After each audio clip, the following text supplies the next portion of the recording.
on Facebook. We're live on Facebook Live? Yes. We're live on Facebook Live. Hello, everybody on Facebook Live. How are you? I'm Tara Marie. Welcome to Tara Marie Live. What you're seeing here, this is Dr. Suzanne Steinbaum. Hello. And what you're seeing here, this is someone who I love. I've interviewed her at least twice when I was on Sirius XM. And I love her work. I love the focus of her work. I love the way she thinks. So we're doing a podcast. And what you're seeing right now is the pre-record of the podcast. So you're kind of getting a behind the scenes look at the way things roll when you record a podcast. On the board today, we've got Jack. Jack, say hi. Hello. Chad is everybody's Jack. People who watch usually when we do these, Chad is usually our producer. Chad he got called out on an assignment, so we've got Jack. So Jack, maybe we'll talk about Chad behind his back. Yes, I will. Maybe we will. But so we've got Jack with us. We're talking about heart health. And Jack, do you want to do? We're just going to proceed with starting with the podcast. But we're here at the Hangar Studios in New York City, and this is how things roll. So again, welcome. Thanks for joining us, and stick around for the show. Jack, do you want to do a sound check? Yes, please. If you could both just continue talking for a minute. Testing 1 2 3. Testing 1 2 3. We're coming to you from the Hangar Studios in New York City. That sounds good in my ear. Yeah, that sounds okay. Good. I'm excited to be here, by the way. Thanks for having me. We love having you. We awesome love having being here. Dr. Suzanne Steinbaum with us.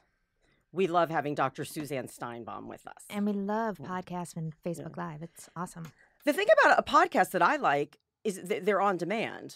Yeah, they're on demand. Whereas you can listen whenever you want. So. When I was on Sirius XM, I got a lot of angry emails because people they'd hear a show and then they'd not hear portions of it, and then it wasn't available on demand. Is her sound good? Can you hear me? Is Jack? Yes, it sounds good. Is her sound good? Okay. Do you want to do a couple screen grabs really quick? Just a couple still. So what we're gonna do is this is just for screen cover images. Yeah. We're just going to pause for a few seconds so the video people can take grabs. So, Jack, if I call you Chad, don't get offended. Jack, can we stop and do that for a second? Yes, no problem.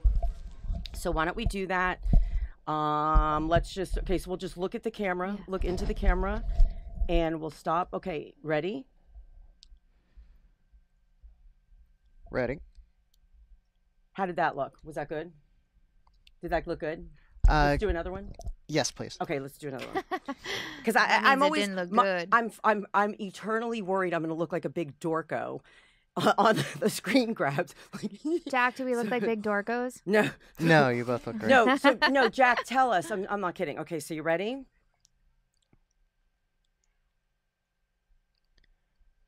Great. 1 second. Just hold that. Is that good? Yes, that's good. Did I move too fast? Let's just do one more. Okay, really quick because the people are getting tired of watching. Okay, ready? Yeah. All right, we're good. Okay. All right, so should we start? We're going to start, you guys. So again, thank you for joining us out there in Facebook Live land. We love you. We appreciate you. This is going to be a fantastic podcast. This episode of the podcast will actually drop next week. So if you listen to this show, you cling on to something that Dr. Suzanne says, and you're like, well, wait a second, I missed that. You didn't miss it because you can grab the podcast next week. So no big deal. And also, of course, it's out. Most of this information is out of her book, Dr. Suzanne Steinbaum's Heart Book, which is actually a beautiful book. I love this book. I love that book. I love this cover. Covers are very important. Publishers, Can I show you something? Yes, little please secret do. about this book? I Please don't know do. if I ever shared with you. Oh, yes. She loves hearts.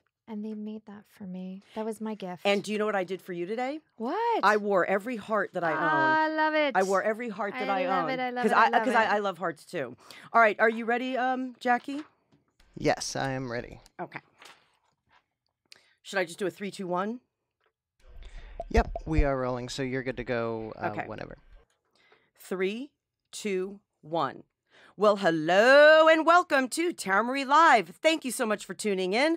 I am your host, Tara Marie Segundo, and I'm a fitness expert, a personal trainer, and a motivational strategist. And once again, we're coming to you today from the Hangar Studios right here in New York City.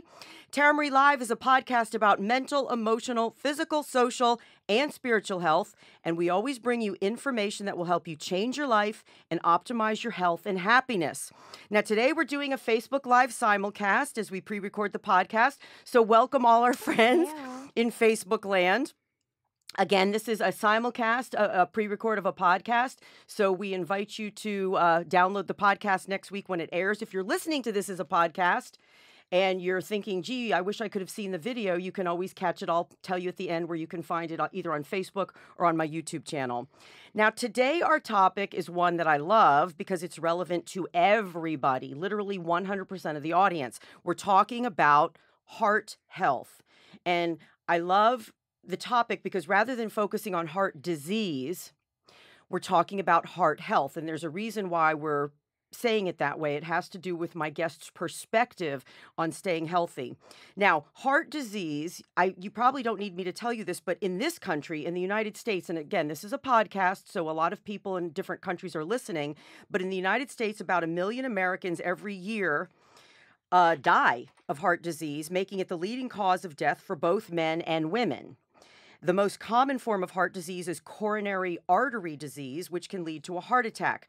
Now, approximately 790,000 people have a heart attack in the United States every year. That's according to the American Heart Association's 2017 Heart Disease and Stroke Statistics Update. And obviously, knowing the signs could mean the difference between life and death. A heart attack, you see, happens when blood flow to a part of your heart actually becomes blocked. And this is often a result of plaque buildup inside of your arteries, which could rupture and then form a clot that blocks the blood flow. Now, when your arteries have plaque buildup, that's called atherosclerosis. So if you hear your doctor talking to you about that, this is something that you need to perk up your ears about. If the blockage isn't cleared quickly, a portion of your heart muscle will begin to die and be replaced with scar tissue, which can then obviously cause real big problems in the future. It is unfathomable to me that heart attacks are so common when they are nearly always preventable. You're probably already aware that your lifestyle plays a big role in your risk of heart disease and heart attacks, but maybe you haven't yet taken it to heart. So enter my guest, Dr. Suzanne Steinbaum. She's an esteemed attending cardiologist specializing in prevention and women in heart health. She's the author of Dr. Suzanne Steinbaum's Heart Book, Every Woman's Guide to a Healthy Life, which teaches all women how to lead the healthiest lives by living from the heart. She's also the author of Lower Your Blood Pressure Naturally with the editors of Prevention. Quick plug, this book is not just for women. I've read it from cover to cover. It applies to men. Dr. Steinbaum is a fellow of the American College of Cardiology and the American Heart Association. She's a national spokesperson for the Go Red for Women campaign and chairperson of the Go Red for Women in New York City. She's also on the New York City board of the American Heart Association. And you know what? Her approach to health has led her to being on the scientific advisory board of PureBridge Health, which is the first medical-grade wearable device focusing on proactive heart health. And I want her to tell us about that. Dr. Suzanne has devoted literally her entire career to the treatment of heart disease through prevention, meaning early detection, education, and measures of prevention that we're going to talk about today. So welcome, Dr. Suzanne Steinbaum. Thank you. Thank you. I got to say something. What? Heart disease is the #1 killer, not just in the United States, throughout the world. Oh, seriously? My friends. Okay, yeah. So has that statistic, is that really... Yeah, that's true. And so the lifestyles that we know of mostly have been afflicted by the Western diet. Right. And when that Western diet hit the shores overseas, heart disease is now the #1 killer. You want to know something, Dr. Suzanne? When I'm almost 53, good God, I'm almost 53 in July, which means when I was 19, which was a long time ago, my family took a trip to Japan. Yes. And now this is a long time ago when I was 19. Yeah. In Japan, every other corner had a McDonald's on it already. There you go. So this is how long ago. Yeah. So now I can just imagine what it is like. Now we were in Tokyo and such and bigger places, but every other corner had a McDonald's. Yeah. You know, it's so interesting because a lot of studies show that when people move to this country, when they're here for over a period of time, Yeah. that's when their risk of heart disease goes up. It's much worse in this country. But let's just say across the world, cardiovascular disease is the greatest health threat. Not even cancers. No. Certainly cancers, but cardiovascular disease is the greatest health threat. And 80% of the time, it is preventable. 80% of the time. Would even that statistic possibly be as high as 90? In some studies, it shows that 90% of the time it is preventable. So when we look at this, and I hear all the time about my family history or whatnot, and I say, you know what, that's a piece to the story, but that's not your whole story. You get to write your own story. Right. Right. And again, family history is great to know, but a lot of times, there's a joke. There's a joke, an very obese man goes to the doctor and the doctor says, what's going on? And the obese guy says, obesity runs in my family. That's the problem. And the doctor says, actually, the problem is nobody runs in your family. So it's not, a lot of times what they found is things that run in families. It's also habits. Habits run in families. How we're raised. I mean, that is part of what this is about, what we're used to eating. People that were raised on meat and potatoes and live on meat and potatoes throughout life who have heart disease, that's part of upbringing. Right. And so you can't separate nature and nurture. You really can't from this disease, and that's the issue. Now, let me ask you, so if I said to you, because again, cardiac disease is now the #1 killer of men and women worldwide, what has happened? If I said to you, what is going on, at least in this country, that we're all dying of the preventable disease? If you had to put like your finger on one thing, would you put it on diet? I know that there are many things. I was going to say human nature, and I do think that diet is probably the biggest culprit in this country.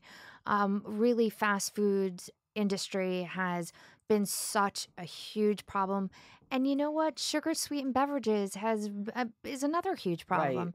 When kids were drinking milk when they were young, not so bad. But when they started drinking infused sweetened drinks at school, which is in all of the schools, it was in all of the schools at one point, that increases obesity, increases the risk of diabetes, increases the risk of heart disease. And so when we really look at what's happening, we're seeing heart disease younger and younger, and that is so driven by the diet. I wanted to ask you, how many years have you been in practice, would you say? Goodness. So it's been about 16 years in practice. Okay. In 16 years, I don't think is a lot of time. 20 years in training. I mean, if we go on and on. So from 20 years ago, have you seen like a ridiculous uptick in the numbers, in the ages getting lower and lower? Because like in my field, which is fitness, the uptick in obesity, I've seen instances of 4-year-old children who are so obese they have to sleep with a CPAP machine. Oh my goodness. CPAP machine is what you sleep with if you're snoring. For sleep apnea. Yeah, for sleep apnea. But I've seen an instance of a little boy, a little child, 4 years old, which means 2 years before, that little boy was in diapers. Yeah. So he went from diapers to a CPAP machine because he was so obese. At 4, he was 104 pounds. Oh my gosh. So what I'm asking you is, how severe is this uptick? Because when I was a kid, the heart attack happened to like somebody's grandfather. Right. Yeah. So here's the deal. In the past decade, there's been a 70% increase in obesity in this country. Okay. And about 35% of both men and women are considered overweight and obese. When we look at children, and I don't take care of kids, but we know across the board, statistically, we are seeing obesity, diabetes in younger and younger kids. Now, I don't know if you know this, but this is the first generation of children, that is going to die younger ages before their parents. That was part of the documentary that I saw. That's insane. This is when we have technology and advances in treatment, and we are just looking at merely diet as the driving force of mortality. We really, really need to look at this issue. And it's embarrassing. It's embarrassing on a worldwide stage that we are the country we are, yet we have all these problems because we can't pull ourselves together and just eat well. It's embarrassing, like when you look at other countries who have less in the way of technology, less in the way of money to throw at these things, we're this is embarrassing. This becomes a huge philosophic discussion from my end. I mean, more is not better. And we are in this sort of gluttonous society where now more, supersizing, everything is bigger, faster, quicker. We got to step back a second. Right. Because it's not really about that. And I hate to say it, and I'm going to use the word that everyone hates, moderation. But there is such a thing as, you know what? You can have it. Just moderation. Right. And we don't do that here. We don't know how to do that well. We don't. No. We don't. So one of the things that happened, if I can just explain it a little bit. Yes. Do you remember in the 80s when it was like, you cannot eat fat? It was the no-fat land. Yeah, and you know what? And it was the sugar land. And okay, and you're talking about the late 80s because right around 1990, 1991, I was living in California and I jumped on that bandwagon. We all did. Okay, but listen what happened to me. I don't know what happened to you. I took all the fat out of my diet because it was the whole Pritikin thing. Yes. Everybody thought, and I was in California and isn't the Pritikin Center in California? I think it's south. Oh, okay. Anyway, it was the whole Pritikin craze. 1990, 1991.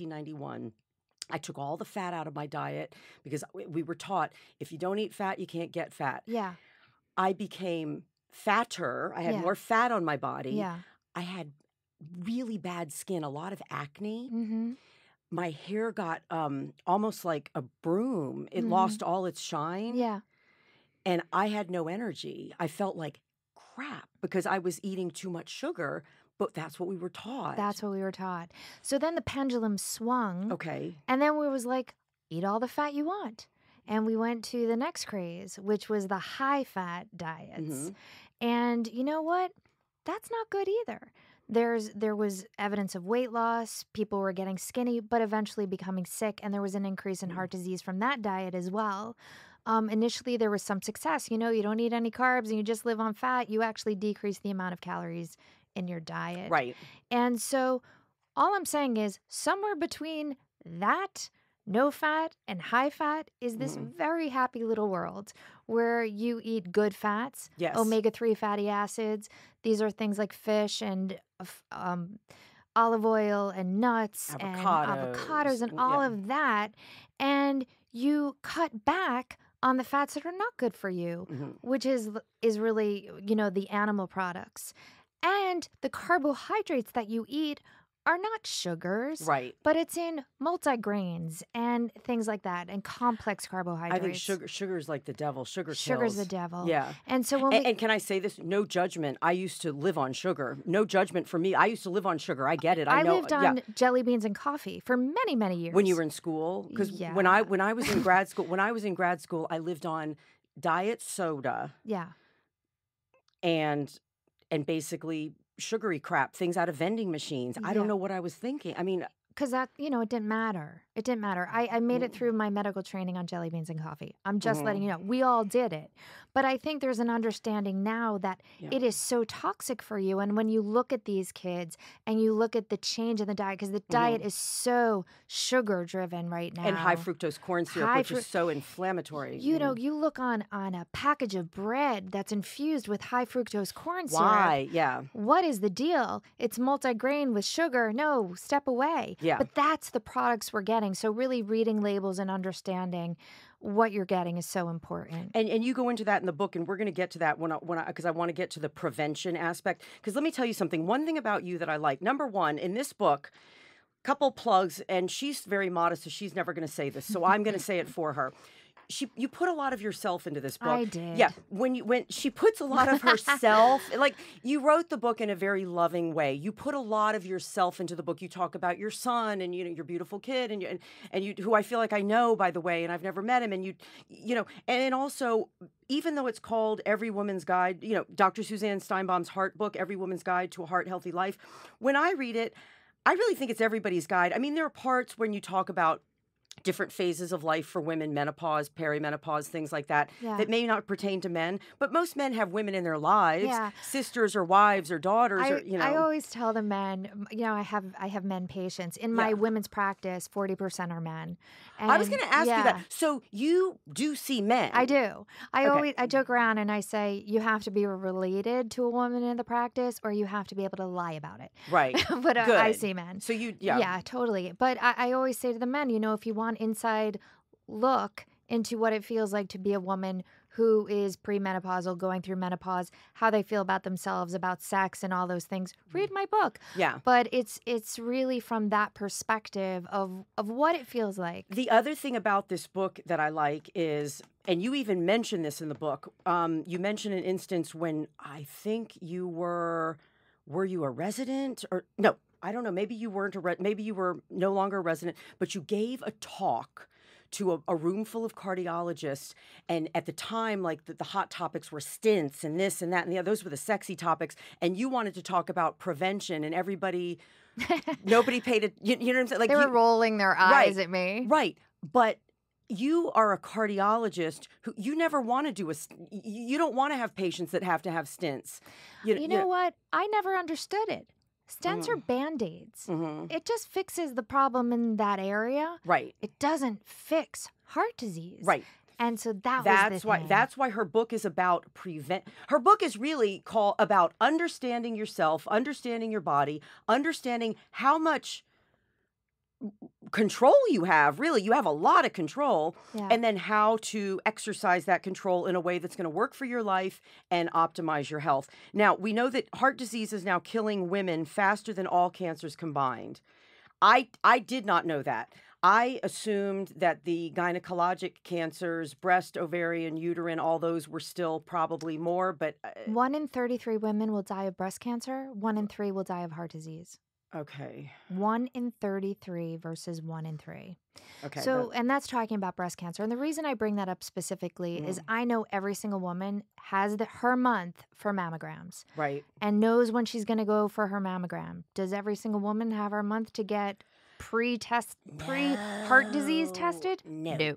And so I'm not telling you not to get your mammogram. I got my mammogram month. I go religiously. Okay. But I also take care of the other stuff as well. Now, let me ask this pertaining to men and women. What percentage of heart disease is due to what we do to our bodies, and what percentage is due to like a congenital heart defect or something that's completely out of the patient's control? All right, so we have to talk about this separately because when you started our introduction, you talked about atherosclerosis. Yes. And atherosclerosis is plaque in the artery. Yes. So when we talk about the major reason for heart disease, it's atherosclerosis. Check. And I think that's really important because congenital heart disease is totally different. You're born with it. Right. And it's a structural problem. The disease that happens over time and over life, and really what we're talking about with these statistics is the atherosclerosis and the plaque in the arteries. Right. So I think that we need to focus on saying this, in that situation, plaque, heart attacks, really heart attacks. Yes. 80% of the time is preventable. You cannot prevent congenital heart disease. Right. You are born with it. It is just one of those things.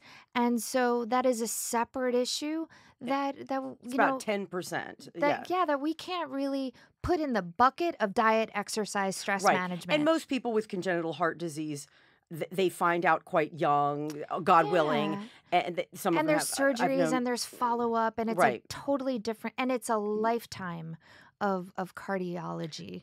May I ask, and I ask this because I know a lot of people with this situation, does having an irregular heartbeat, like atrial fibrillation, I can think of 6 people off the top of my head with atrial fibrillation, does having an irregular heartbeat like atrial fibrillation predispose a person to being at a greater risk of a heart attack?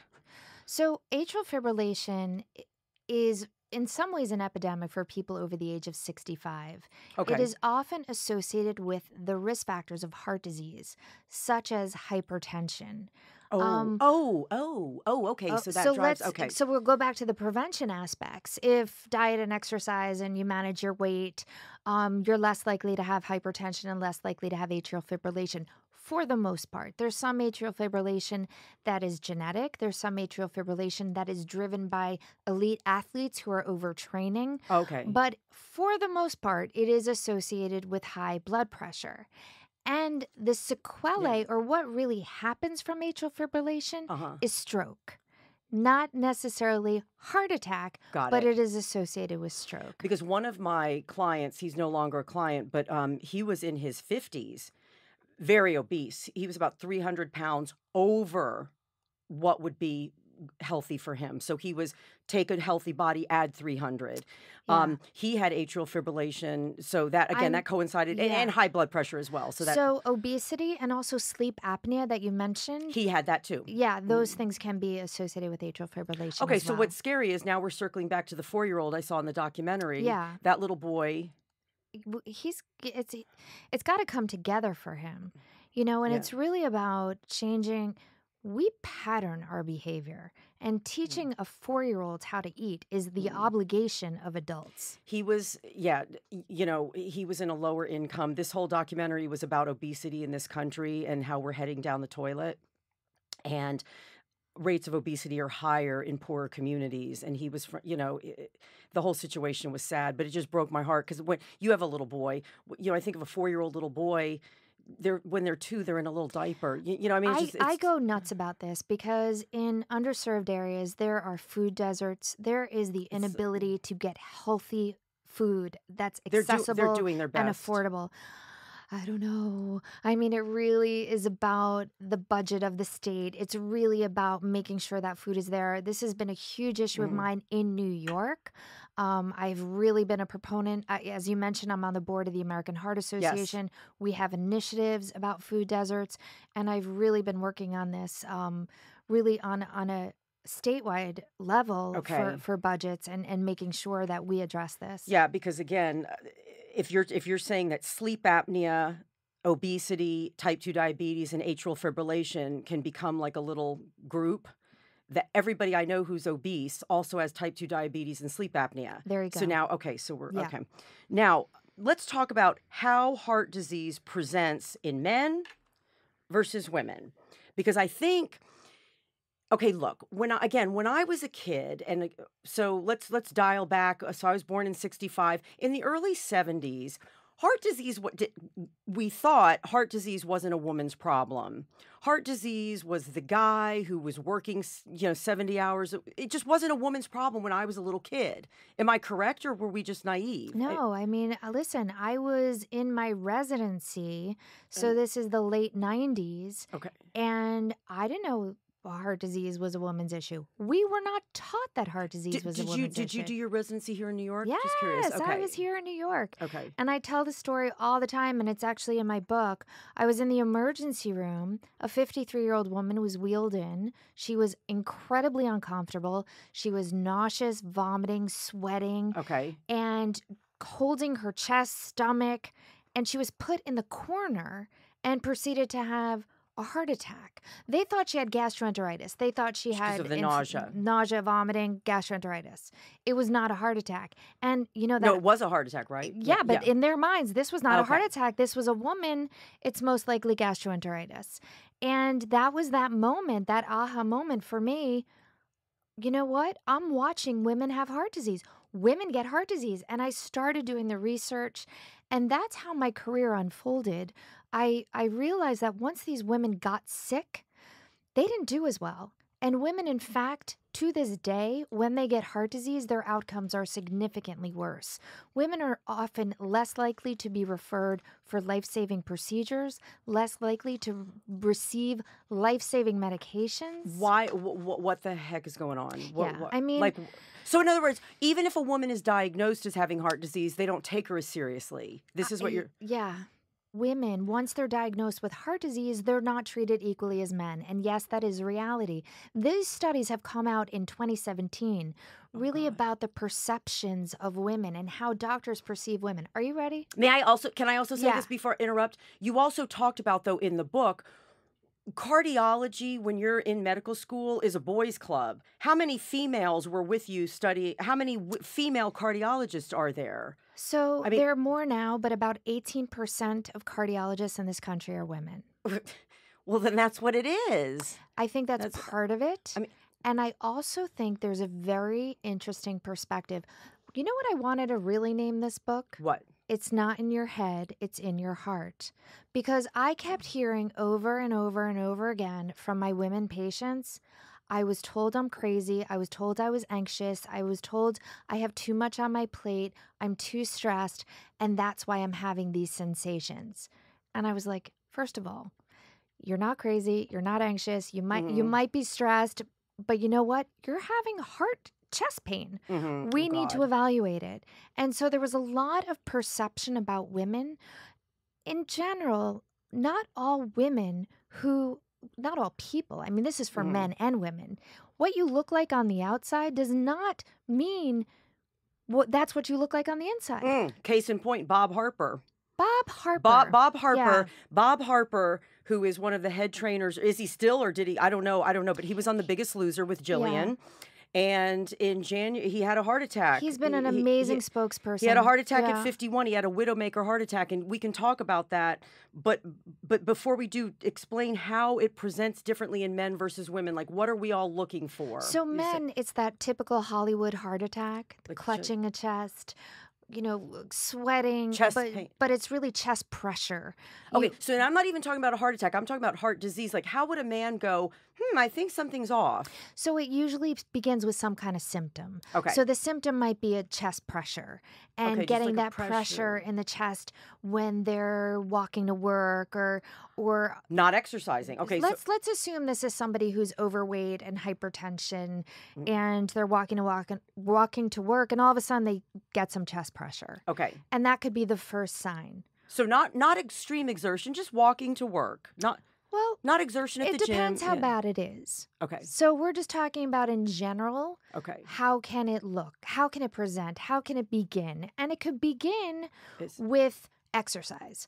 And then as it progresses, it can happen with less exertion. So the more severe it is, the less exertion, right? So women, much more subtle, much more subtle. Okay, so with men, again, either pain or a crushing feeling. Pressure is usually the word. Pressure. Okay. An elephant sitting on your chest. And would that pressure be quite transient, or would it be just quick, or would it be like lasting? You know the word angina? Yes. Which is really when the heart isn't getting enough oxygen, it has pain. Okay. So it will happen with exertion and it'll go away with rest. That is what we call typical angina. So you get the discomfort when you do the activity, and the reason is the body needs more oxygen. Okay. The oxygen demand goes up. But when there's blockages in the arteries, the supply goes down. And that supply-demand mismatch, that's angina. Okay. And so it'll happen with exertion. It'll be relieved with rest. Okay. So the pain or the crushing sensation will last as long as the exertion. Yeah. In the beginning. Okay. In the beginning of the disease process. Yeah. Okay. And what about for women?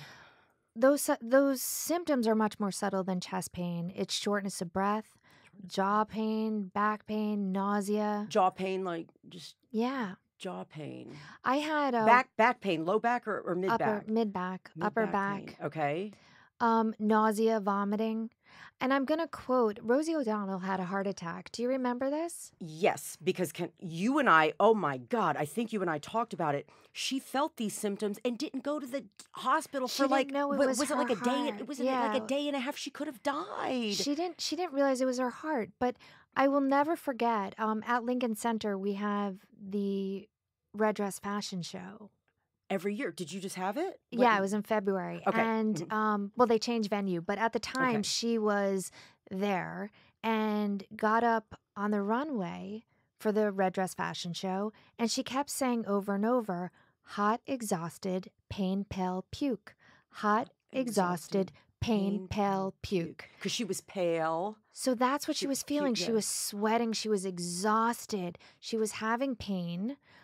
She was pale and she was vomiting, and she didn't realize it was her heart. She probably thought this is menopause. This is gastroenteritis. This is a virus. This is a flu. Right. But she didn't think it was her heart. And I think that the message here is, and what I tell all women, is that if you're doing what you usually do, Normally. your usual stuff, and Okay. all of a sudden it's really hard and you're really exhausted and you're not feeling yourself, think of your heart first. I'm just curious. I wonder why men present so differently than women. I don't understand. A lot of times women have microvascular disease or disease that's diffused throughout the artery. Okay. And so it's just the way that it manifests in women. Even how it looks in the arteries is much more subtle, and the symptoms are more subtle. Whereas a man, it's like, there's the blockage. There's the problem. Okay. I got you. Okay. Now, let's talk about some of the risk factors. Let's go through them one by one if you'd like. High blood pressure. That's the thing I love about that is that's easy to test. You could get a blood pressure monitor for your house nowadays. Yeah. So you could go into a pharmacy, any pharmacy, and do it for free. And just stick your arm in and get a blood pressure check. You can buy a blood pressure cuff. It's no big deal. And at what time of day would you recommend? And good blood pressure would be 115 over 70. So less than 120 over 80 is our guideline now. Yeah. Okay, just less than 120 over 80. Mm-hmm. Okay. And obviously do it when you're relaxed. Yeah. Don't, because there have been times I've run to doctor's appointments, because I go to my endocrinologist a couple times a year, and I'll run there because I'm running late, and then they take my BP, and it's because I've been running. Just calm down, right? Just calm down, relax your body, try to get in a nice relaxed state. Mm-hmm. And how often, if someone goes and they do their BP and it's over 120 over 80, what would you suggest? Would you say do it every day and chart a pattern, or what would you say? So what I ask people to do is at least morning and evening for a week. And morning would be like an hour after they get up. And get up and get moving. Yeah. Okay. And then evening, before dinner. Okay. And obviously keep like a little notebook. I'm a big record keeper. Yeah. Like, for your doctor, be a part of your own health. I mean, Well, that's why this is called the Heart Book. I say to everyone, they should write their own heart books. This is my story. I wrote my heart book. Everyone needs their own heart book. Right. And that's just a matter of awareness. Yeah. Paying attention to what you eat, what your blood pressure is, how much you sleep, how much water did you drink, how do you feel, and really plotting your life is really what heart disease is about. Seeing it on paper. So I want everybody, if you're a high BP, if you've got a high BP, book. Get a notebook that you love. and keep a section. Okay, so twice a day, about an hour after rising, if possible. Yeah. And around dinner time, just be nice and calm. And again, ideal would be under 120 over 80. Right. Okay. Now, if they get high readings, they need to see a doctor, obviously, and start thinking about let's do something about this. Yeah. So step 1, cut out the salt. Okay. Cut out the salt in your diet. Keep an eye on your salt. And call your doctor. You got to find out what's going on. This isn't something to ignore. Okay. The next risk factor is high cholesterol. And by that, she means high LDL. L is lousy. Low HDL. HDL are the happy ones. You want high HDLs and low LDLs. So HDL are the happy stuff. Mm-hmm. The higher, the better. LDL, the lousy stuff. The lower, the better. And LDL, with an increase in LDL, there's an increase in heart disease. So we want those LDLs low and we want those HDLs high. Ideally, what would you say?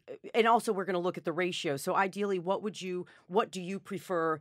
Not greater than less than 100 for LDL? The ideal is less than 100 for LDL and greater than 60 for HDL.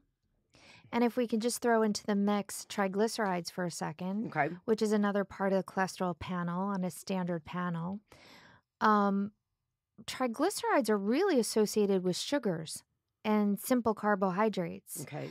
So they're associated with diabetes. So triglycerides go up, even sometimes a lot more than the LDL, the bad stuff, when you have diabetes and when you have a really bad diet that's filled with sugar. Okay, so as blood sugar rises, you'll note your triglycerides rise on a blood panel. Yeah. Okay. Yeah. And so the LDL might not be super duper high, but those triglycerides will be up, and the LDL that is there, they're usually really dense, goopy LDL that really leads to plaque.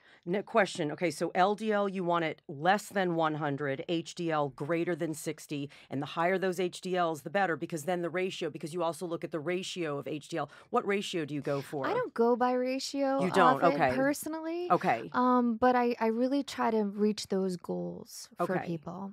Because let me ask your take on this. I don't ever look at total cholesterol because my HDL is really high. Yeah, so your total is going to be super high. Right. So I don't get all like people, what's your cholesterol? Whatever. Who cares? Yeah. I look at the breakdowns. That's what I do. Yeah. Yeah. Okay. And so you're saying triglycerides will rise in tandem with blood sugar. Yeah. Okay.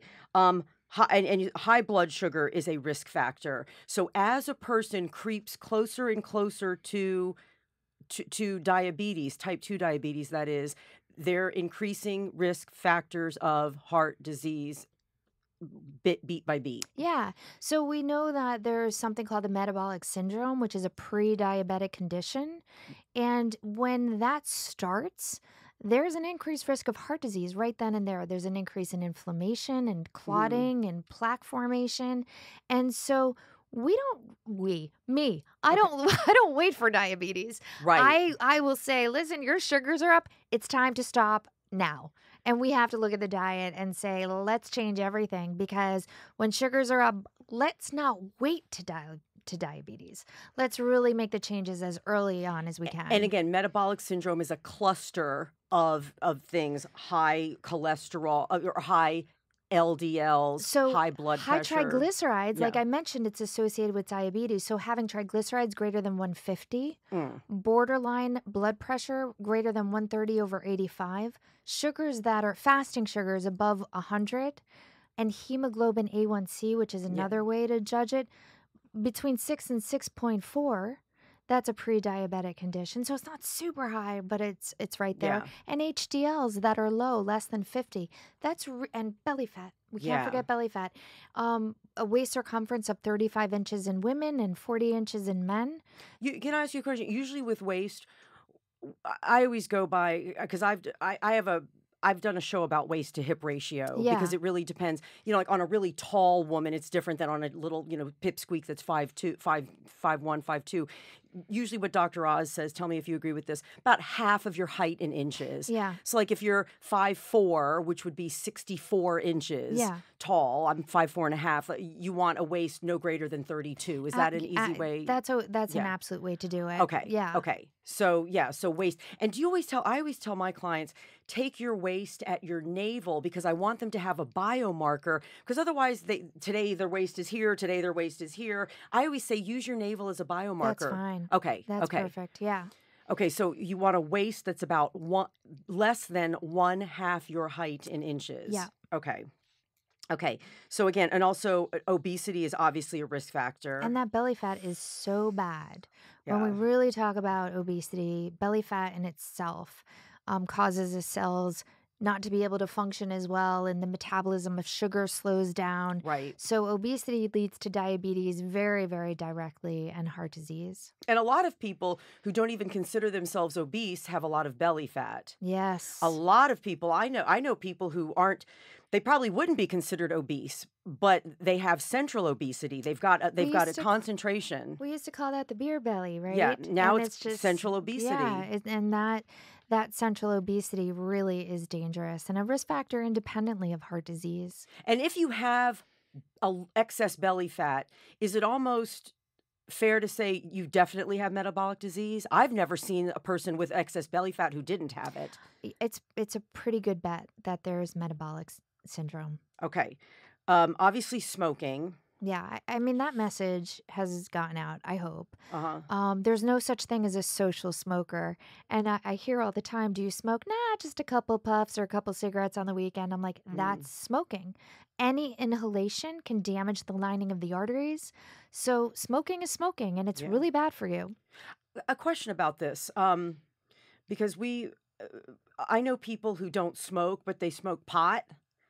to me, that's still smoking. Like It's they don't smoking. smoke cigarettes, but they smoke pot because they think pot is safe. It's still smoking. It's inhalation. Any inhalation isn't good for you. Yeah, because my attitude is I don't want to smoke anything. I don't care. Yeah. Yeah. Yeah. Okay. Being postmenopausal for women is a risk factor. Can you explain that, please? Because all of us girls are going to hit that point. Yeah. So it's so interesting because we used to think of this disease as an older person's disease. So I'd really like to talk about this for a moment. Oh, yes. So it's not just postmenopausal. What happens postmenopausally is that the estrogen goes down. Okay. When your estrogen goes down, your LDL goes up and your HDL goes down. Question. So what you're saying is, so that's why estrogen is considered cardioprotective? And it's for that one reason? Not that one reason alone, Okay. but that's one major reason. And estrogen itself is protective to the arteries and keeping them healthy and dilating, which is part of what... And pliable is what you're saying. Pliable, Oh, okay. distensible. Like arteries get damaged when they're stiff. And what makes arteries stiff? Obesity, hypertension, those things stiffen up arteries. Systemic inflammation, yes. Inflammation. Mm-hmm. So if we keep arteries distensible, pliable, like a balloon, they can fill with blood and, all of that, exercise does that.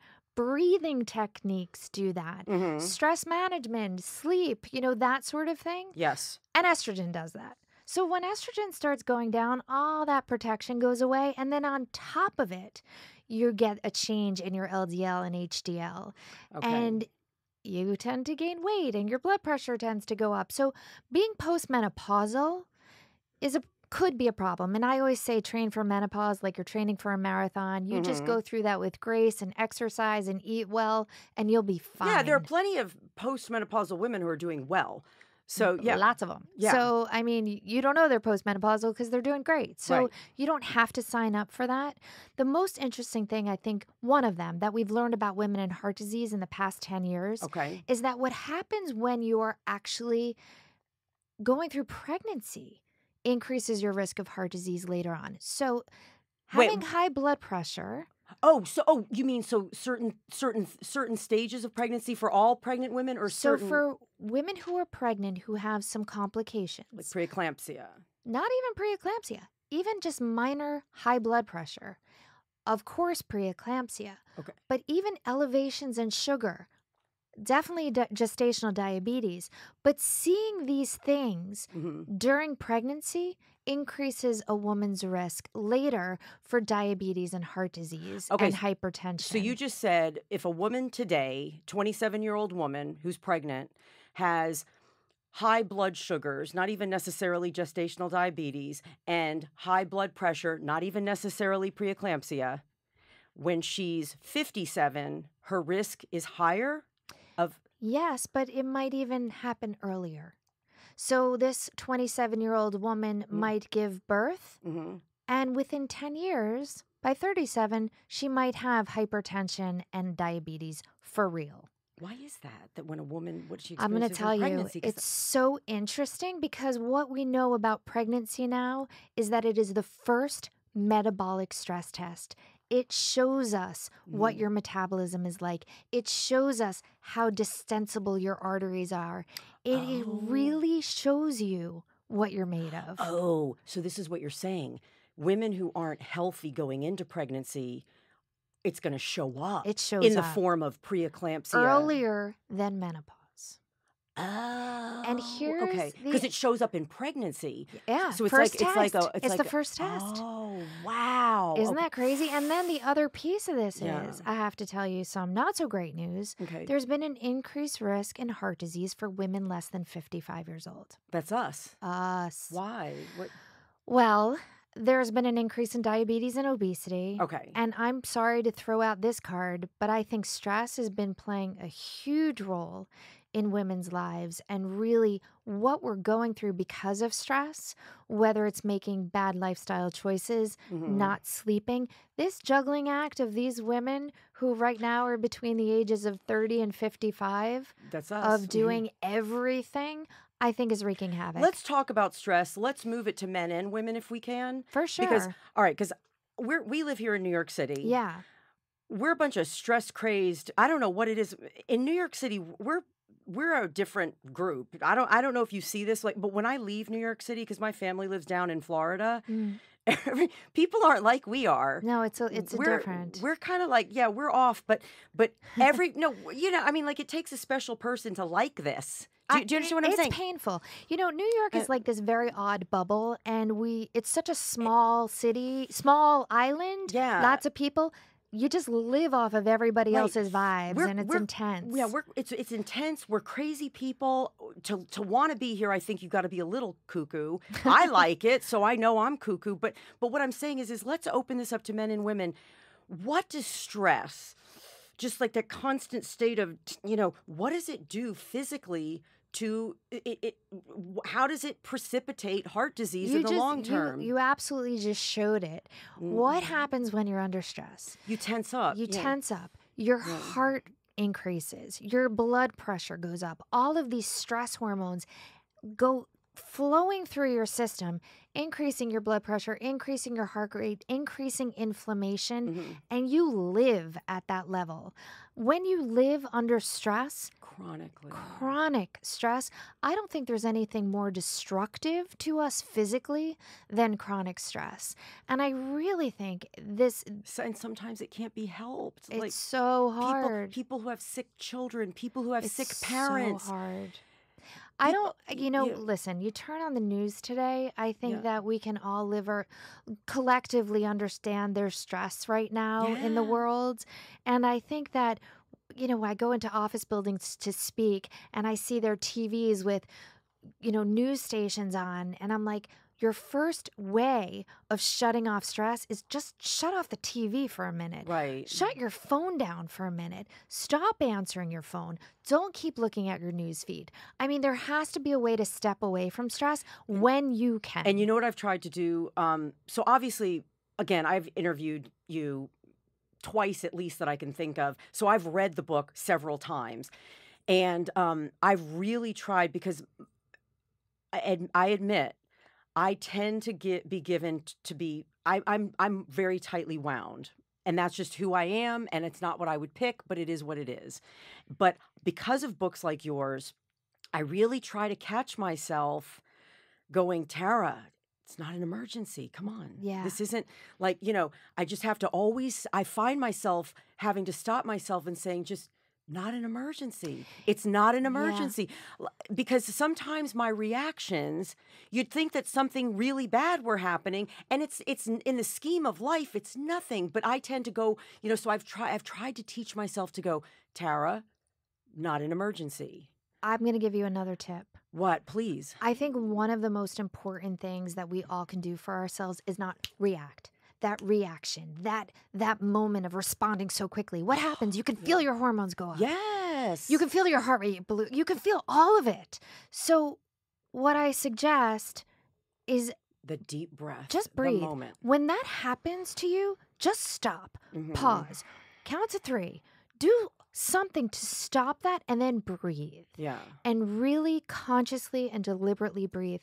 I think one of the most interesting things since I wrote this book is I realized that I needed something for stress. I mean, you read the trashy part of the book at the end, my life, which I went through a divorce, really stressful time, and single mother. I mean, a full-time cardiologist, and I'm a single mom, but I had this horrible divorce, and it was so devastating. And I wrote this book during that time, and then the book was over, and I was like, oh my gosh, like now what? Yeah.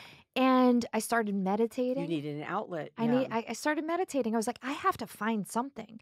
I exercise, I breathe, but stress management has become an important part of my existence. I think for all of us, though. It has to be. I've caught myself. You guys tell me if I've caught myself. I'll stop what I'm doing and I'll catch myself sitting and I'll catch myself, my shoulders will be up like this. And I'll say, just... Yeah. Put your shoulders just down. Breathe. Just relax a minute. Like, so physically though, stress, it also destroys the lining of your destroys your arteries. It's called the endothelium. And what happens to all of us when we get stressed, these stress hormones and the inflammatory hormones that gets sent through your body. I mean, this is what causes damage to the lining of the arteries. This is the setup for heart disease. Usually I spend January, February, March, the heart months, talking about heart health and women's hearts and all that. This month, I spoke to both men and women about stress management. I talked about mindfulness, I talked about breathing, and I talked about gratitude and how to deal with all this. So you know what I'm thinking? A real prevention plan is really diet, exercise, stress management. If you can nail those three things, You got it. if you can nail those three things, those are the three big things. If you can nail the diet, and obviously not smoke. Yeah, but that's a given. We know that. Right, but if you can nail those three things. So when we think about a big prevention strategy, I want you to think about yourself holistically. You are a human being, and the heart book that you're going to write is about your life and how you perceive things and how you feel about things. And if we don't address how we think and how we feel, we can't address the heart. I will tell you, you can eat well, you can exercise, and not sleep because you're anxious, perseverating. Or you're angry. Or you're angry, you're hostile, you're depressed. And you know what? Depression increases your risk of heart disease 2 to 4-fold. So you got to combine all of it. Mind, body, spirit, soul, all of it. And that's why you like this show, because we talked about this when we first met. You can't have a person. I don't care what you're eating. If you're an angry son of a bitch, you're going to get heart disease. You're not going to. Angry people, just angry people. You'll destroy your liver. You'll destroy your heart. We didn't go over the last couple of risk factors for men being over 45. Is that because of declines in testosterone? You know, men tend to get heart disease younger, and it's because they don't have the protection of estrogen. Okay. So if we didn't have estrogen, we would get heart disease younger as well. Okay, so because 45 is young. Well, it's over the age of 55 is really the greatest risk. Okay.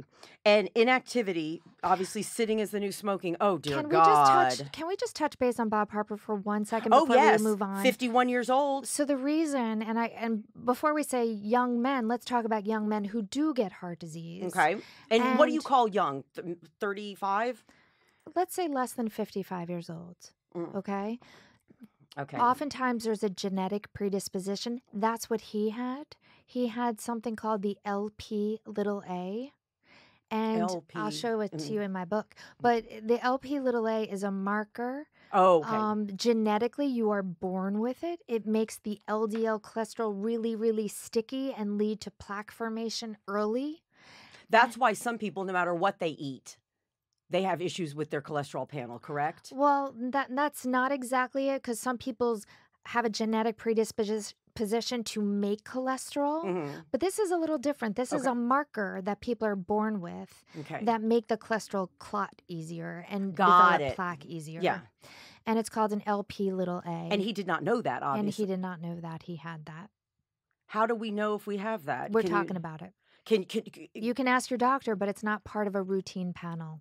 Oh, I understand. Okay. Yeah, and he was 51. Yeah. He was 51. And he actually said, what I thought was interesting, he actually said that he ignored, because he's not a dumb guy. I mean, he ignored a lot of warning signs. You know, he fainted once at the gym. He had dizzy spells. He had a lot of warning signs that he just kind of thought, oh, I'm tired, or oh, I worked out too hard. I think most of us do that.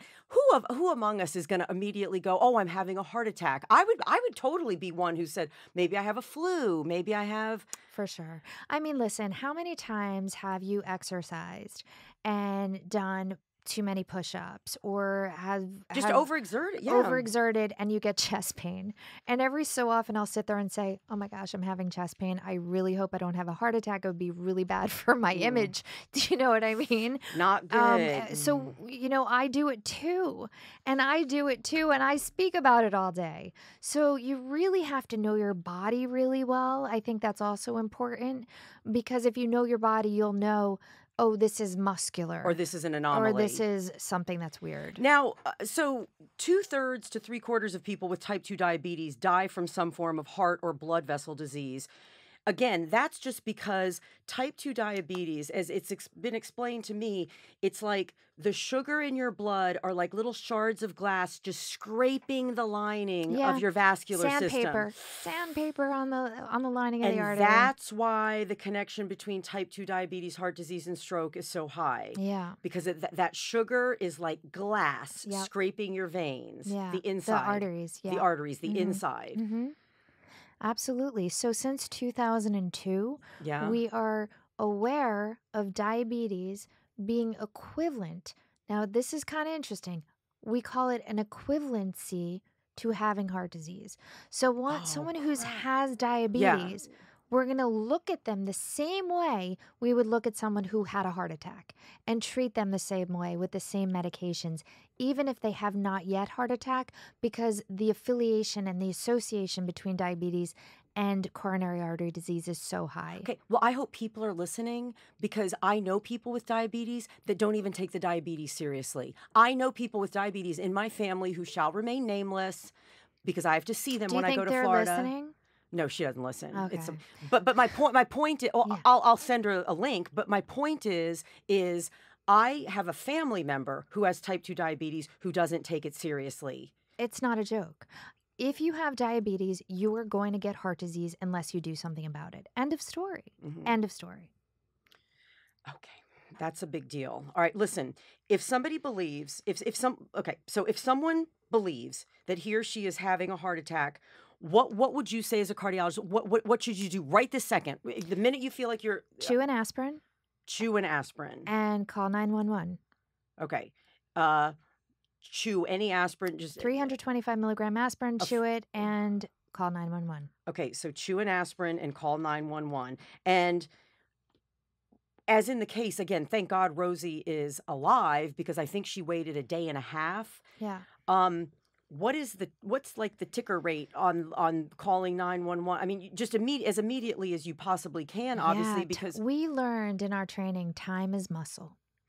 And that means the sooner you get help, the sooner you get to the emergency room, the sooner you get treatment, the better chance you have of not only surviving, but of saving your heart muscle. Okay. So let's not play with that. Yeah. All right. You believe, I thought this was interesting, you believe that the reasons for the high death rate of women, that is, from heart disease, goes beyond exercise and poor diet. Yeah, I think that we really talked a little bit about this, that women are being less diagnosed, later in their disease, and they're being given less life-saving medications.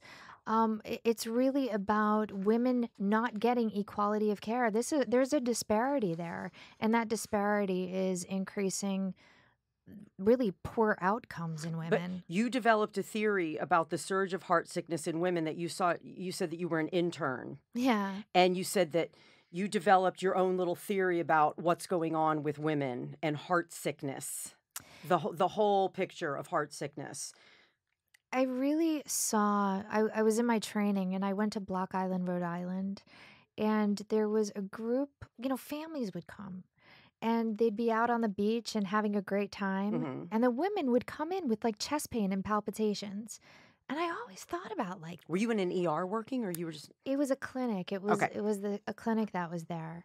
And it was so fascinating to me because it was almost the same thing that happened when I would study for my exams. And it's the same manifestation that happens when people are under chronic stress. You plan, you study, you don't sleep, you schedule, you push, and then the event happens, and all of a sudden you get sick. Whether you get a cold, I mean, we all live through that. Usually you get the cold or a flu or something. When I was in school, it would always be, I would be well through exams. Then the minute I would get home for like Christmas break, I would become violently ill and I'd stay ill the entire time. And I used to call that the Block Island Syndrome, because these women would come in working super hard to get ready for their vacation, planning everything, packing, overworking, and then they would relax and they would fall apart physically, and they felt it in their hearts. And I really think the juggling act and the pressure of all of this really takes its toll. I think this heart sickness I can really broaden now, and we could talk about both men and women, because we're all under the same amount of stress.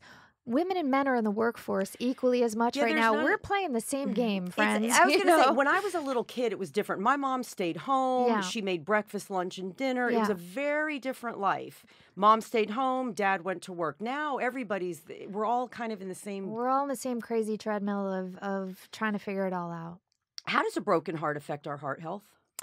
Seriously, we've all been broken heart. That's something I think everybody can resonate with. Broken heart, because in my life we've all been brokenhearted. The times I've been brokenhearted, I feel like an actual chest pain. Yeah. Do you know? Have you ever felt been so brokenhearted that sadly your chest hurts? Yeah, absolutely. So there are two parts to that story. There's actually a disease called Takotsubo cardiomyopathy. Say it again. Takotsubo cardiomyopathy, which is called the broken heart syndrome. And it's when you're under an exorbitant amount of stress all at once, like you find out about the death of a spouse or something tragic happens. Your body there's a surge of these stress hormones. And when that happens, the heart can actually be stunned and look like a heart attack, but it's not a heart attack. It's just from these stress hormones. Is it almost like shock? It's like your heart goes into shock, exactly. And so I think that what we really need to understand from that is that there's a huge connection between our hearts and our brains, and how we feel affects our hearts more than I think any of us realize. If you sit and close your eyes... That's why depression is... Totally. Yeah. That's why depression, hostility, anxiety, all these things, they affect our hearts because they're so connected. If you close your eyes and you think of something really, really scary, you can actually make your heart pound. When you're brokenhearted, when something horrible happens, those stress hormones, it's just painful. Yeah. And you can feel it. And that's really about those hormones that are released in your system. Actually, I don't know if this is related, but on my dad's side, my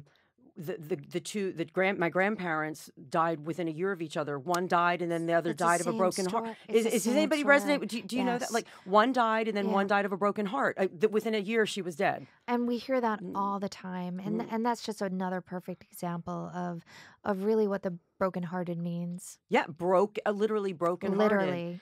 And you say that as women, you encourage us to live from our hearts. Don't you encourage all men to?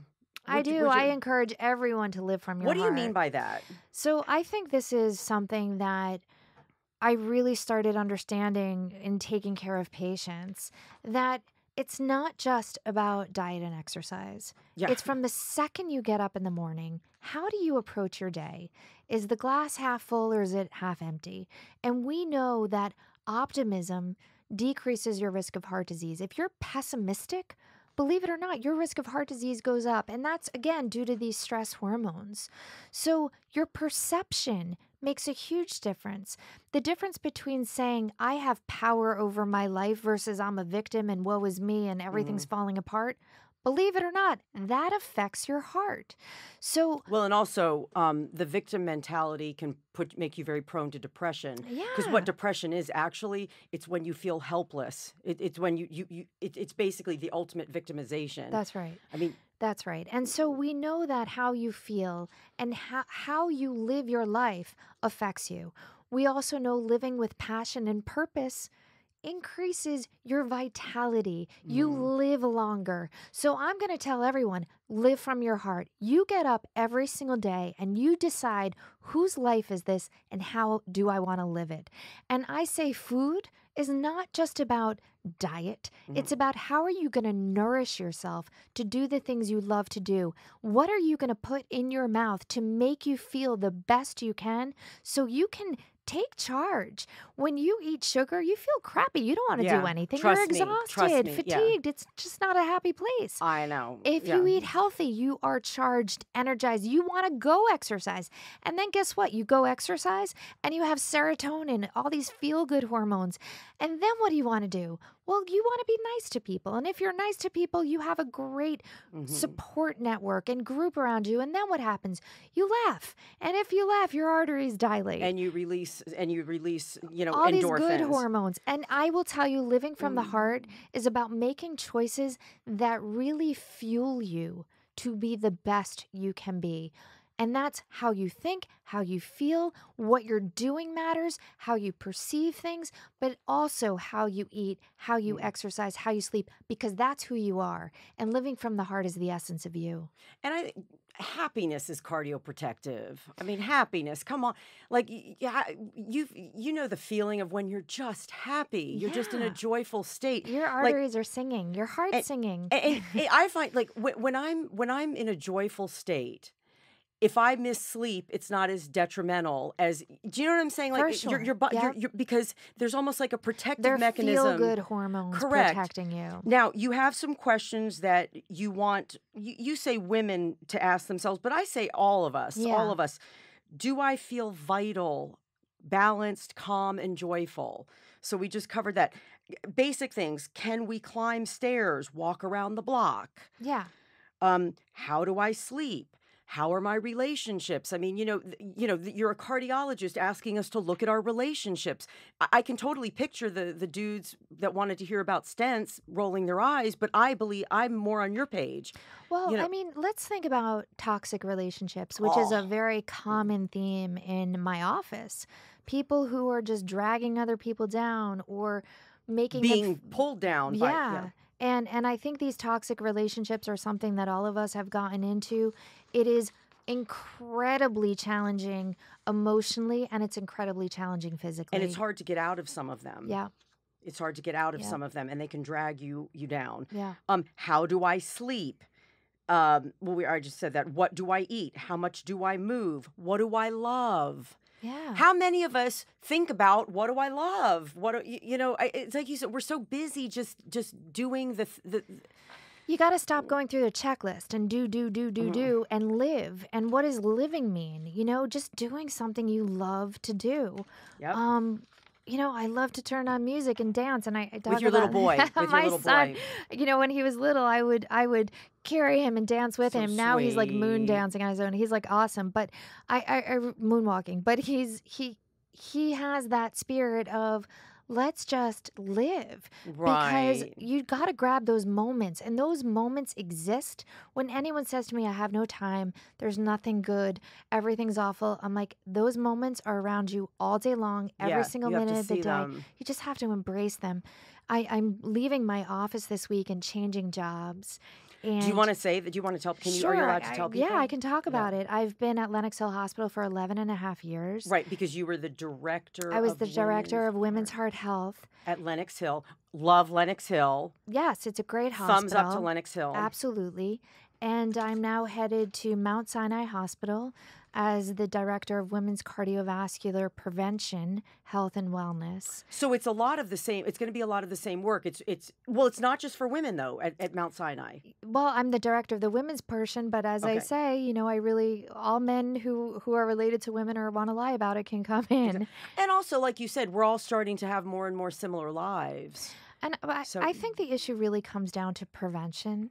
And what prevention looks like, and what strategies are for prevention work. I wish Chad were here so bad, and he's the one who edits these shows. So, God willing, he'll actually listen to this. But he's a young guy. He's like 45 years old. And one day I came in here, and he said to me, he just seemed off, and I said, "What's the matter?" And he said that one of his buddies, like 48 years old, had a massive heart attack, and it scared Chad. Yeah, you know what I mean? Because these guys that work in production. They work and they work. Yeah. Let's quickly talk because we've got to basically wrap up. Let's talk about prevention tips because you do say that ultimately we are the most qualified people to heal our own hearts because we live with ourselves 24 hours a day, 7 days a week, day in, day out, day in, day out. We see everything we do. For diet, you offer like very simple tips. No high glycemic foods ever. I mean, by high glycemic, you mean things that are going to spike your blood sugar. Yeah, sugary stuff. And as few carbohydrate-rich foods as possible after 3 p.m. You just want us to calm everything down. I think that, you're going to have carbs and you want to have some bread and pasta and just do everything before 3. Before 3 o'clock. And that's because closer to bedtime when we're slowing and winding down, you want us to not be... sleeping with that big bowl of pasta in your belly. And you say breakfast has to include a complex carbohydrate and a protein. Eat as many veggies as you can get into your system. And never, ever drink soda, diet or regular. Or eat bacon. Really? I mean, any processed foods With like nitrates that, and nitrates and all that stuff. And you say no more than one sugar-laden item per day max. Preferably dark chocolate, greater than 70% of the Cacao. Yeah. And incorporate omega-3 fats into your diet, fish, olive oil, flaxseed oil. Yeah, absolutely. Supplements. You give a lot of diet recommendations. I know you're also a big advocate of the Mediterranean diet. That's a really balanced. The Mediterranean diet, bite for bite, is a very balanced diet. Yeah, and there was one study that showed a reduction in heart disease by as much as 70%. But when you really look at the Mediterranean diet, it's about olive oil, it's about nuts, it's about fish and flaxseed and multigrains and just vegetables. And, just think about being on the beaches of Greece and go from there. And I lived in Spain for a year. Did. Yeah, I lived in Spain, and it was on a school program where, I was a kid. It was right after college, and the mama of the house, she would make these big pots of paella with yellow rice and shrimp and clams and all this stuff. So the Mediterranean diet. For exercise, you want us to keep moving. And again, sitting really is we do sit too much. Yeah. Sitting is the new smoking. I'm pretty sure that, we got the smoking message out. Now we got to get the sitting message out. Right. But the problem is with all the screens, little children, and I don't know if your boy is 11. When I was a kid, so 11 for me, I was in 6th grade. You said your boy's in 5th. But I would go home from school and ride bikes. Yeah. We didn't have tablets and iPads and computers. We would ride bikes and run around the neighborhood. Outside. Right. Yeah. So it's really important, that you pattern this with your kids. My son plays soccer and tennis, and he's super active, but that's been instilled in him since he's very little. That's what we do. I think that there's a time and a place. Any sitting time needs to be just a short amount of the day. And for us, when we're at work and we're sitting at our desk, get up as much as you can. I get up all the time, yeah. And every hour, even run in place, go up and down the stairs, move. You know what I do? I think this is a good idea. I leave my, oh gosh, we got to finish. I leave I'm at my desk, but I leave my water in the kitchen. Yeah. And every 15 minutes I get up to go get a sip of water rather than leaving it at my desk. That's a great idea. So I create a life where, listen, very quickly, are there any screenings that you advise that we all have annually, men and women? Anything that you... We talked about those risk factors, just know your risk factors. Your the blood pressure, cholesterol, your sugars. Keep an eye on your weight. Step on the scale. It's not going to kill you to know that number. And even more so than weight, I like waist measurement. Your waist measurement, absolutely. I think it's also important to pay attention to your stress levels. I mean, really have a heart-to-heart with yourself. Is this too much? And what can I do? Because I see a lot of people who are just living under this umbrella of stress and not acknowledging it. And can I also say this, because I'm guilty of this? I create a lot of my own stress. Well, that's a really interesting point. I think a lot of people do. Because I've had situations before that were so stressful, and I remember I'd call my baby brother, to let off steam. And he'd laugh and he'd go, because he runs a company, a financial investment company. He's under stress. Yeah. He's investing people's money, other people's money. Yeah. So he's under stress. I have a podcast. Yeah. I don't have, okay. So I'd call my baby brother to tell him about all my stress. And he'd laugh and he'd say, you realize this is all self-imposed, right? It's perspective. It's all about perspective. I create a lot of my own stress by looking at things. That's why I've done this new thing where Tara, almost like I'm talking to somebody. Tara, not an emergency. Yeah. This is not an emergency. I think it comes down to not only that, but it's really structuring your day and structuring your life to say, I'm in control of this.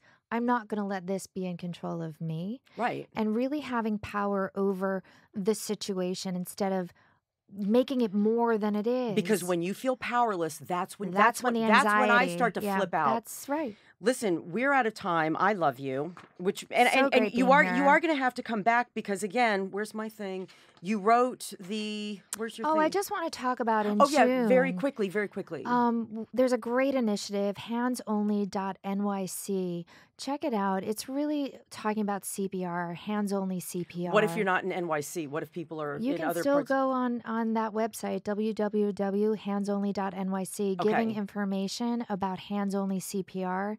We know now that you don't have to put your mouth on anyone and breathe to resuscitate. But I got to tell you, risk factors are prevalent out there, and we're all living in this world together. And if you see somebody have cardiac arrest, you can actually save a life. And it's really just hand on hand and compressing on the chest 120 times per minute, and you can save a life, and anyone can do it. And I just really want to throw that in. And I'm CPR certified. Most fitness instructors are. You don't even have to be CPR certified. But again, like you said, you can just doing the chest compressions can save a life. You can just do chest compressions, and it's good enough. And if they go, say the website again. Handsonly.nyc. Handsonly.nyc, and that's for people even outside of New York City. Yeah. Now, I want to. I'm always so unorganized. Where is she? Talk to me. Tell me. Where am I? Let me see here. Oh, okay. If you're hearing this episode, Chad won't even edit that. Chad always leaves this stuff in to make me look like a buffoon. All right, if you're hearing this episode as a podcast and you want to catch the show, even though you missed it on Facebook Live, go to youtube.com, Tara Marie Live, and look for the video entitled Optimizing Heart Health. All right, Optimizing Heart Health, because after this post on Facebook Live, we grab it and we put it on my YouTube channel. You can also access my YouTube channel on my website, taramarie.com. I want to thank my guest, Dr. Suzanne Steinbaum. For more information about her your unique perspective on health, wellness, and overall vitality by living a heart-centered life, visit her website. It's www.DrSuzanneSteinbaum.com. I'm going to spell that, DrSuzanne SteinBaum.com, DrSuzanneSteinbaum.com. Get a copy of her book, Dr. Suzanne Steinbaum's Heart Book, Every Woman's Guide to a Heart Healthy Life, available on Amazon.com and at Barnes & Noble. And now it's time for a very quick Tara Marie's tip segment. I've got to get myself organized here. It's time for a very quick Tara Marie's tip segment. I just want to say, because I'm a personal trainer and a fitness expert, my big thing is always to get people moving, because what I've observed that's changed a lot besides the poor diet is just the lack of movement that most of us get.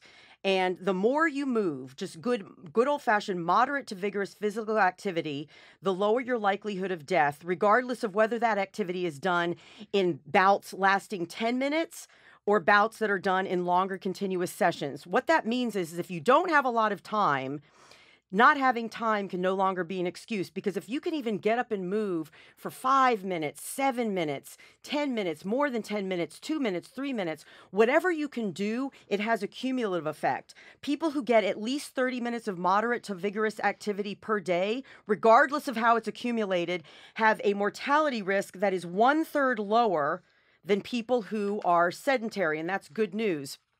And 60 to 99 minutes, so that's 60 to almost 100 minutes of moderate to vigorous activity per day, lowered your risk of death by about 50%.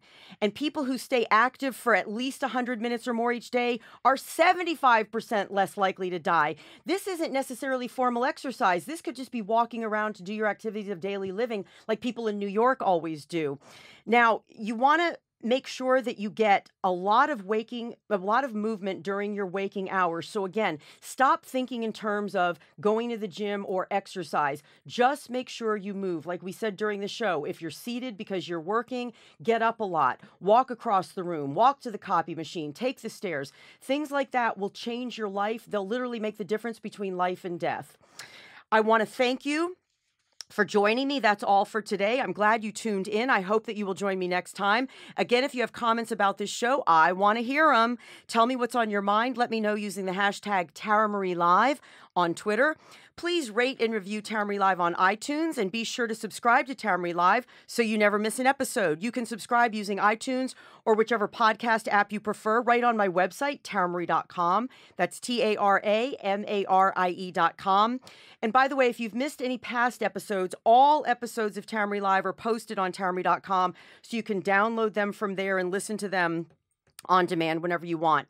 When you go to my website, please sign up for my mailing list. You'll get my newsletter with Tamry's tips about nutrition, fitness, motivation, and getting on the path to health. And the good thing is I always send out information about the latest episode of my podcast. So you'll always be in the know when there's going to be a Facebook Live event or what the latest episode that just posted. Connect with me on Facebook. I'm at Tamry Live, and on Twitter at Tamry_live. Make better choices today than you did yesterday, and you will always be moving in the right direction. Peace out, and thank you to Dr. Suzanne Steinbaum.